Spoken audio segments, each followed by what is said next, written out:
Thank you for joining me today. I want to walk through my role as a project manager during my DNP project, which was implementing the GAT7 in assessing and referring patients 18 and above in an urban clinic. Anxiety disorders commonly go unrecognized. Without having a standardized tool, most people will not be diagnosed. The GAT7 gave our team a validated efficiency to catch it early. Over the period of the implementation, we worked to move screening from zero to approximately 88% in patients 18 years and above. The presentation focuses less on clinical protocol itself and more on how I led the team and how our team dynamic shaped what we're able to achieve together.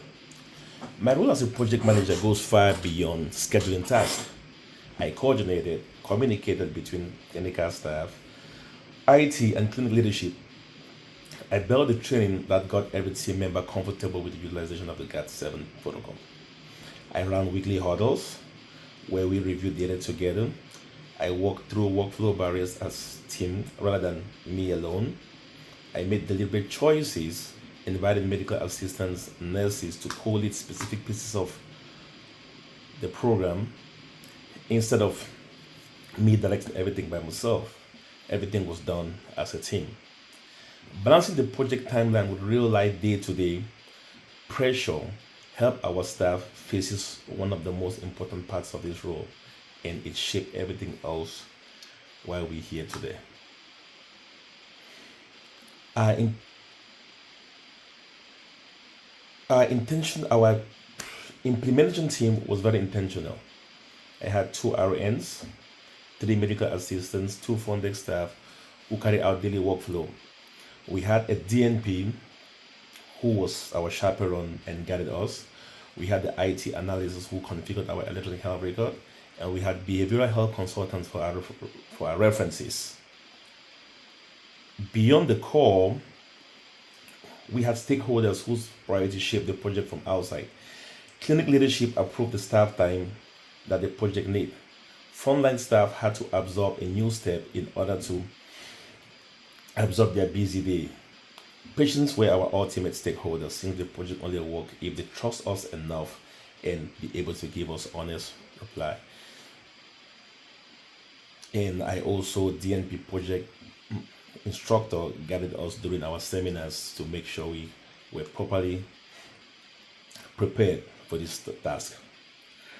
Team dynamics do not happen by accident, they take deliberate effort.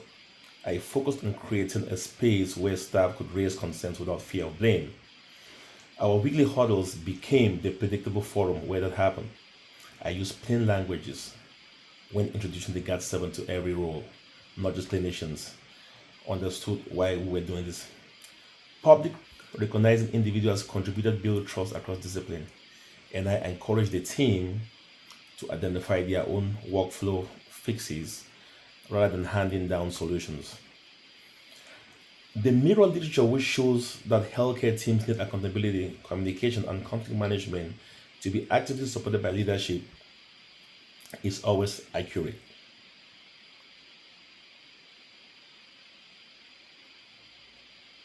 The leadership style I chose was transformational leadership. It's built around shared vision and not just individual projects alone. Research has shown that transformational leadership positively shapes nurses' work environments through empowerment and organizational commitment. And I saw that play out directly on our team. I paired two team members with peer mentors for the first 2 weeks. I kept reminding them why this mattered by connecting back to patient impact and stayed visible to the floor so people could ask me questions in real time. I also adjusted how I led because each person's experience and confidence are different.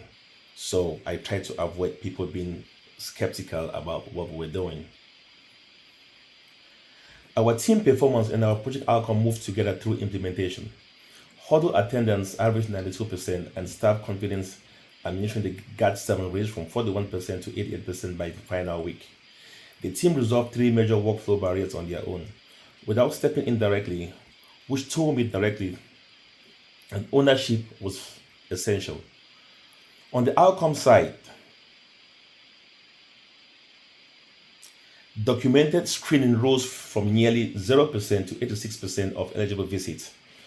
22% of those patients screened positively for moderate to severe anxiety had appropriate referrals for treatment. When I look at this project, I keep coming back to team dynamics we built together.